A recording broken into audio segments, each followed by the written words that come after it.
Почитувани гледачи, во продолжение на програмата на Канал Плюс телевизија проследете го првиот дневник. Еве дел од насловите.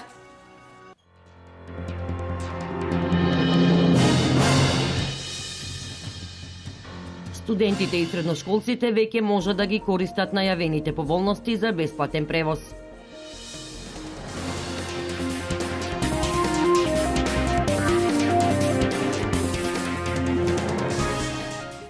Во општина Кочани се издвојуваат неколку проекти како доминантни, од кои придобивките најнепосредно ги чувствуваат граѓаните.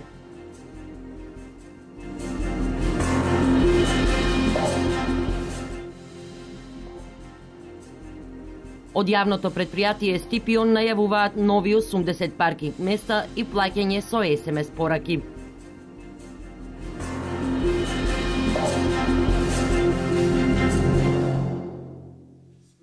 Со почетокот на новата 2016 година, студентите и средношколците ќе можат да ги користат најавените поволности. Со нив се предвидува бесплатен јавен превоз за редовните студенти на државните факултети во Македонија. За да го користат бесплатниот превоз, оние кои поседуваат електронски картички, треба на продажните места во градот да ги запишат електронските билети. Оние што немаат картички во еден од 8 инфоцентри на ЈСП со документација за редовност, индекс и лична карта, треба да побараат издавање на овие картички. Од оваа година стартува и проектот Средношколска среда. Со него средношколците секоја среда ќе можат бесплатно да ја користат железницата, жичерницата до Водно и бесплатно да посетуваат културни установи во земјата.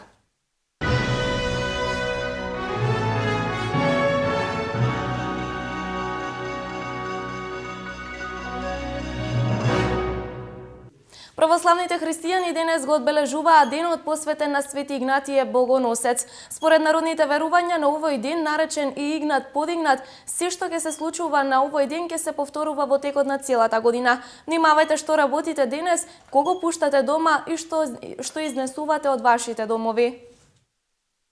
Посинокешното бдение во црквата Света Петка во Штипската населба Сењак, предпразнично посветено на Свети Игнатије Богоносец, православните христијани денес го одбележуваат денот посветен токму на овој светец. Според житието, Игнатије бил момче посветено на Бога и Исус Христос и поради тоа било измачувано до смрт. Свети Игнатије Богоносец е детето кое што Господ Исус Христос го зел во своите приградки и им рекол на оние што биле покрај него, на учениците и луѓето, дека додека настанете како овие деца, нема да го видите Царството Божие.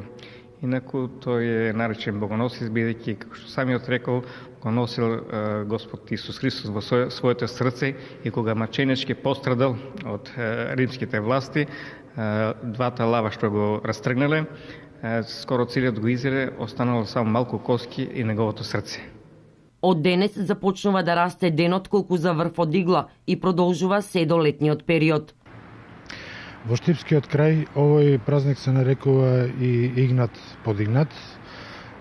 Тоа е од обичајот на овој ден на децата, на малите деца да им се тегнат ушите, со цел да тие растат континуирано и равномерно како што расте денот, а додека мајките, а пред се старите, нивните бабите ги заучувале малите девојчиња со некои така наречени женски работи, дејности, како што се плетењето, везењето и слично, за да нивната работа расте квалитетно и континуирано во текот на наредната година и понатаму во текот на животот. Според народните верувања, овој ден бил наречен Игнат подигнат и се верува дека се што ќе се случува на овој ден ќе се повторува во текот на целата година, а годината ќе зависи и од тоа кој прв ќе влезе во домот. И затоа луѓето внимавале што работат, односно што ќе им се случува на овој ден. Затоа најчесто внимавале кој човек прв ќе им влезе во домот како гостин, внимавале да тоа биде здрав и млад човек, за да годината понатаму им биде среќна и береќитна. Посебно внимавајте денес да не изнесувате ништо од домот и да не позајмувате пари за да не се доведете во ситуација да позајмувате во текот на целата година. Денес имен ден слават оние кои се викаат Игно и Игор. Со масовното користење на интернетот и напредната модерна технологија, наместо по пошта новогодишните честитки се испраќаат по SMS, Facebook Messenger. Новиот трend го следат возрастните. Со примањето честитка испишана со желби за новата година започнуваше новогодишната еуфорија во секој дом. Секој секому му ги честиташе новогодишните и божикните празници со разни честитки. Но, така беше порано. А како е сега, знаеме сите. Интернетот и напредната модерна технологија си го направија своето. Испраќате ли честитки за нова година како порано? Тоа одамна заврши. Зошто? Мислам дека времето ќе го прави своето. Не е веќе тоа така атрактивно да може да некому по телефон кој ќе му се јавиш помош, значи тоа што ќе му честиташ нова година, него отколку да му праќаш и да си изложуваш на трошкови. Мислам дека тоа е завршена работа. Не, честитките веќе одамна мина, сега поштите нема. Некои гледам продаваат у трговски центар честитки, меѓутоа честитките со новата техника, со новото време, преку пораки, преку тоа се честита и можам да кажам дека и живеја го животот. Честитки за нова година како порано? Не. Зошто не? Па сега има преку телефон и интернет и Тоа беше практиката беше пред 10-15 години. Сега многу слабо. Сега има интернет и тие работи, телефони има. Со тие се највише. А сега честитки слабо. За тоа како беше порано, сведоци се по старите генерации, кои велат дека порано било многу поубаво за разлика од сега. поубаво беше сигурно. Сепак, тоа време помина, а денес ги имаме социјалните мрежи и мобилните телефони, преку кои можеме на своите најблиски да им ја честитаме новата година и секако божикните празници. Оваа 2016 година се смета за престапна или високосна. Сепак свештените лица и еднолозите ги утешуваат оние кои сакаат да се венчаат, дека постојат начини тоа да го сторат и годинава. Ни престои престапна или висококосна година. Тоа значи дека оваа 2016 година ќе има 366 дена, односно месец февруари има 29 дена. На овој начин, со еден ден плюс на секој 4 години, се усогласуваат календарската со астрономската година. Исто така се избегнува и тоа, нова година да се падне во лето, а грозието да зрее во декември или јануари. Кај народот постојат неколку верувања поврзани со престапната година.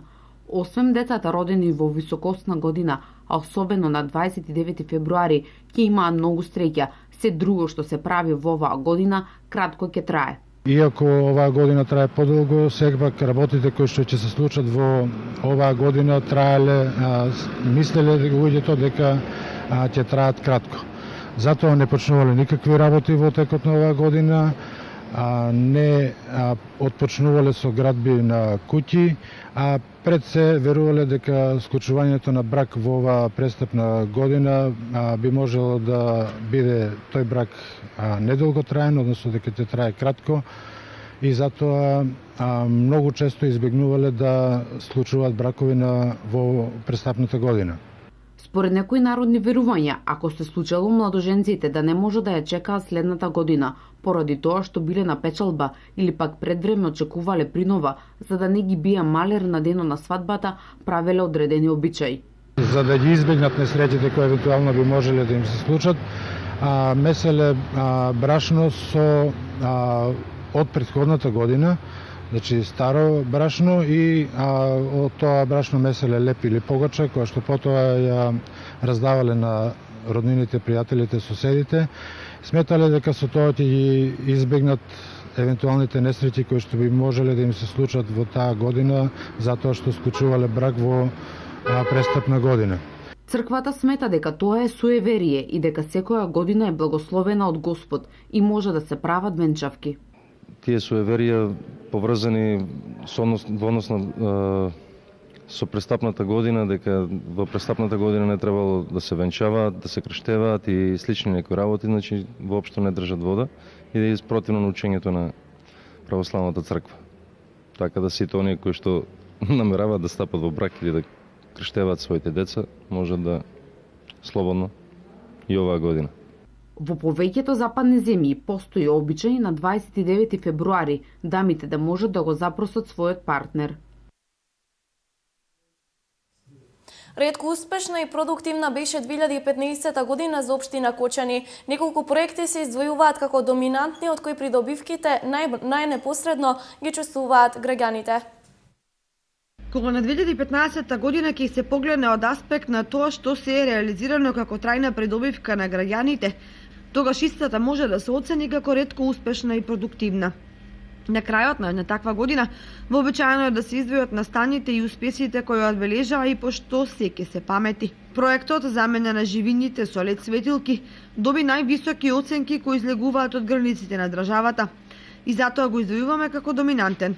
Тој во себе ги содржи ефектите на поквалитетно осветлување, заштеда на средствата помеѓу 60 и 70%, долговечност и слично. На второ место доаѓа пробивањето на пристапниот пат до Браната Речани и распишаниот тендер за избор на изведувач на работите, за што се одвоени над 30 милиони евра. Неодамна го подпишавме договорот со консултантската куќа, вклучена во проектот за изградба на пречистителна станица и колектор за отпадни води на територијата на општина Кочани. Значењето на овој проект е големо, затоа што станува збор за реализација на најголемата швајцарска донација во Република Македонија во висина од 21 милион швајцарски франци и најголема за Кочани во последните 50 на години.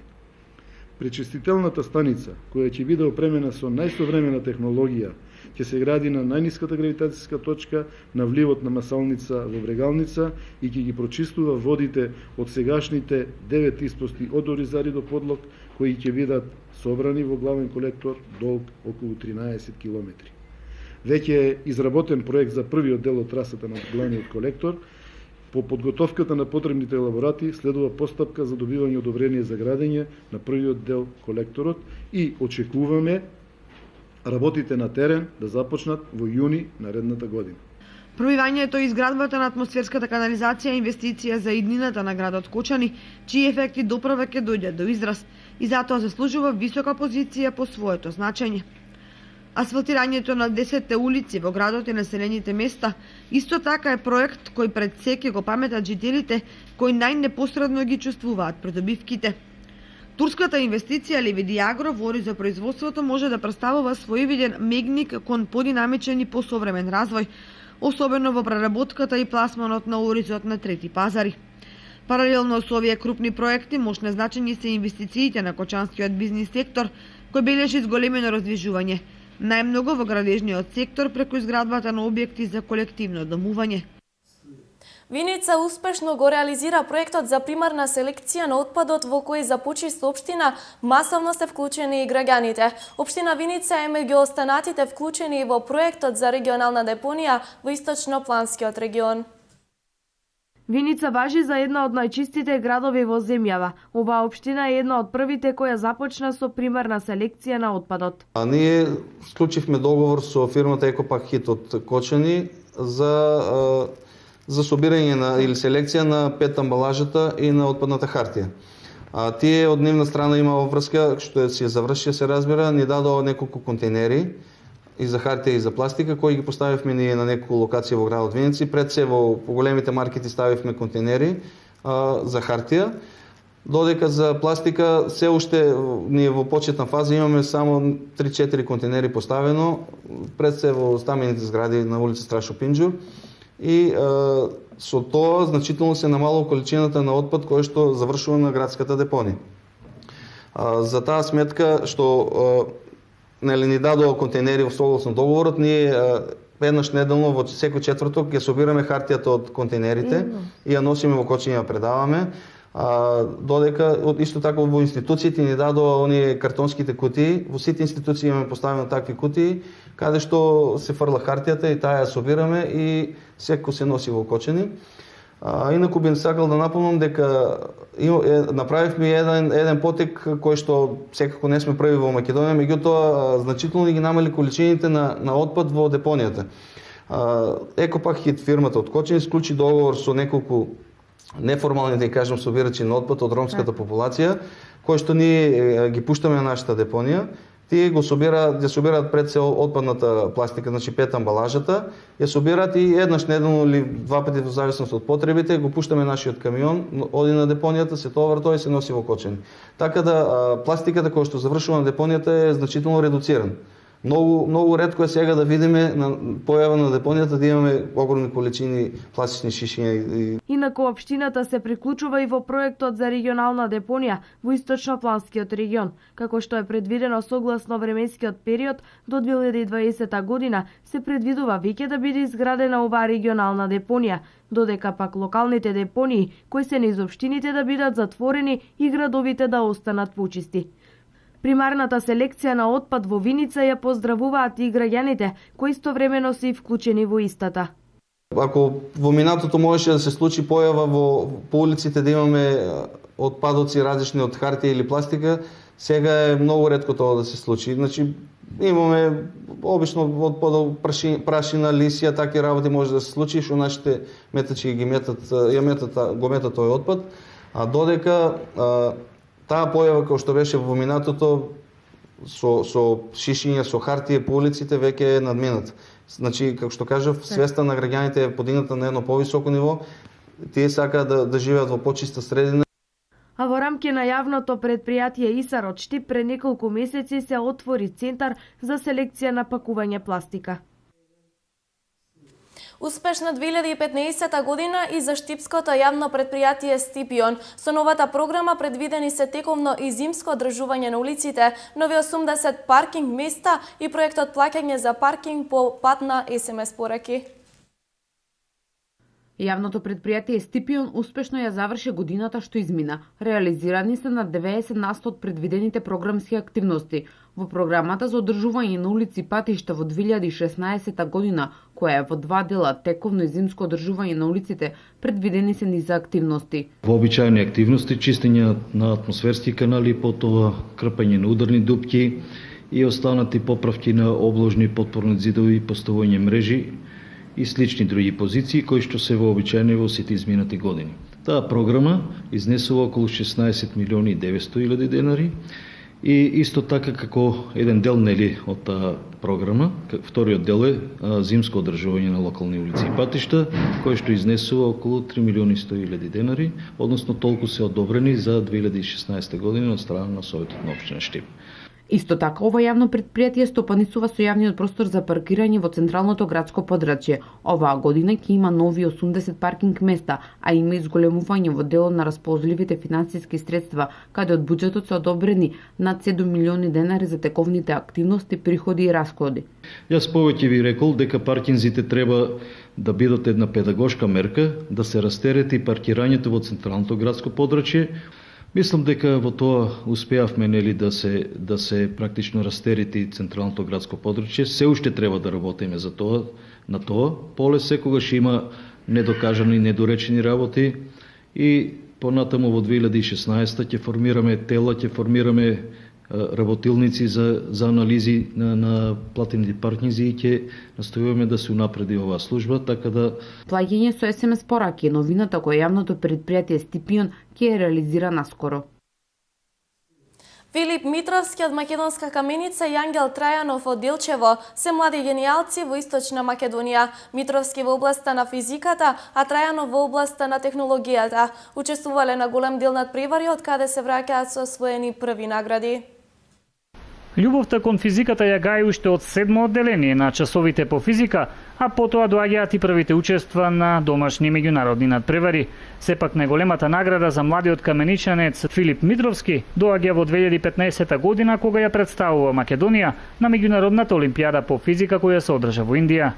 Моите почетоци во надпреварите по физика беа уште во осмолетка, односно кога бе во 7 одделение започнав со интензивна секција по физика, посетував доста часови неделно, каде што се образував од предметите физика, но таму секако се учи малку поопширно од наставата во физика. Моите почетоци во надпреварите по физика ми ги дадоа мојот наставник по физика во Смолетката, исто така мојот ментор кој што ме спремаше дома во наставно, кој што ми даде многу големи знања, исто така през знања за да положам понатаму, исто така да стигнам до овде, исто така во гимназија започнав да се исто така продолжив да работам физика и со мојата менторка професорката Виолета Алексовска успеавме да постигнеме неколку награди на надпреварите, од кој ова е најголемата награда за да представам Република Македонија на меѓународниот надпревар по физика во Индија, односно Олимпијадата во Индија, каде што јас сум член на тимот кој што е составен од 5 луѓе, јас сум петиот представник. Освен овој ученик кој што ја одбележа 2015 година со своето учество на меѓународниот надпревар по физика во Индија, меѓу чудата од деца може да се вброи и делчевчанецот Андреј Трајанов, кој како ученик во Општинското основно училиште Ванчо Прке во текот на изминатите години беше редовно меѓу првите ученици на регионалните и државните надпревари по народна техника, а својот успех го продолжи и како средношколец. Најголем успех за овој ученик е освојувањето на првата награда на сајамот Технова Макинова. Неговиот изум 3D принтер повеќе од сигурно е дека ќе најде место на меѓународниот технолошки пазар. Многу нов модел на машини кои се користи во новиот свет на технологијата. Бара ли многу време, колку да вика? Па бара многу време, 2 месеци ми потребно да го направам. Овие ученици, освен што ја одбележаа 2015 година, најавија продолжување на своите успеси и во иднина.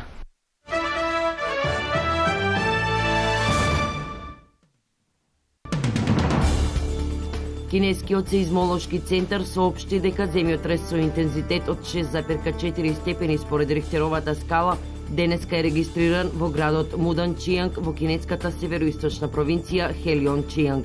Епицентарот на земјотресот бил на длабочина од 580 км во близина на границата со Русија. Според Геофизичкиот институт на Соединетите Американски држави, земјотресот бил со интензитет од 5,7 степени според Рихтер. Нема информации за евентуално повредени луѓе и причинета материјална штета. 4 борци и 2 војници загинаа во денешниот напад врз индиската воено-воздушна база во близина на границата со Пакистан, соопшти индиската армија. Напаѓачите со украден полициски автомобил влегле во базата Пантхаконг во индиската сојузна држава Пенџаб и фрлеле гранати. Во нападот повредени се 5 индиски војници. Се претпоставува дека за нападот одговорна е групата Џаеш е Мохамед, формирана во Пакистан. Напаѓачите се обиделе да стигнат до техничкиот реон на базата за да ги уништат авионите и хеликоптерите, но не успеале. Се уште не е познато колку напаѓачи влегле во базата Патханкот, која се наоѓа на главниот пат што ги поврзува индиските држави Џаму и Кашмир, каде действуваат сепаратистички групи. Севернокорејскиот лидер Ким Јонг Ун изјави дека е подготвен за војна ако ја испровоцираат странски сили, но не напомена дали во тој случај Јонг Њанг би можел да употреби нуклеарно оружје или ракета со долг домет. Ќе продолжиме да работиме стрпливо на постигнување на мир на Корејскиот полуостров и на регионалната стабилност, но ако не чепнат агресивни сили и провокатори, нема да им простиме и ќе им одговориме немилосрдно со светата воена правда, изјавил Ким на состанок со воениот врв. Во декември Пјонгјанг тврдеше дека развил хидрогена бомба, кој би можел да ја користи заедно со нуклеарни боеви глави за одбрана на својот суверенитет.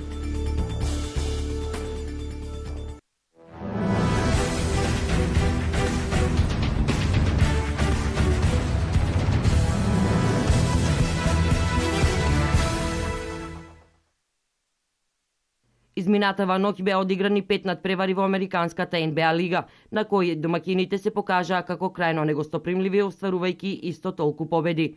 Вашингтон беше подобар од Орландо со 103:91, Торонто го победи Шарлот со 104:94, Чикаго успеа да го надигра Њујорк со 108:81, Мајами триумфираше над Далас Маверикс со 106:82, додека доста интересно беше на дуелот помеѓу најлошите две екипи во лигата, на која сепак LA Лейкерс ја победи Филаделфија со 93:84. Езерџиите го добија овој надпревар и покрај тоа што не можеа да сметаат на Коби Брајант на овој дуел, а најефикасен и најрасположен кошаркар за игра на паркетот беше Лу Вилијамс, кој го заврши мечот со 24 поени за своето име. Во поразениот состав најдобар беше Джордан Кларксон, кој уфрли 19 поени, меѓутоа неговата солидна партија не го спречи 32-иот сезонски пораз за Филаделфија, која го држи приматот на најлоша екипа во лигата со само 3 остварени победи.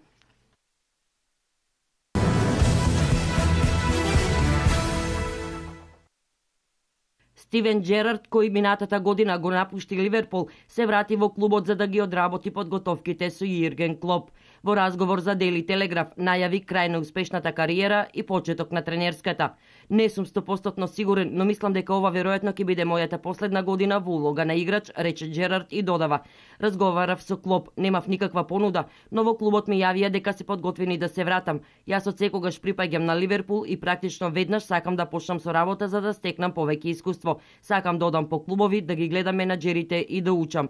Жалам што не бев заинтересиран за таа работа на 21 година. Сето тоа време изгубено во хотелите, гледав сопранови и канцеларија, а подобро да се школував и да учев за тренер. Сега ќе ми беше полесно, дополнува Джерард.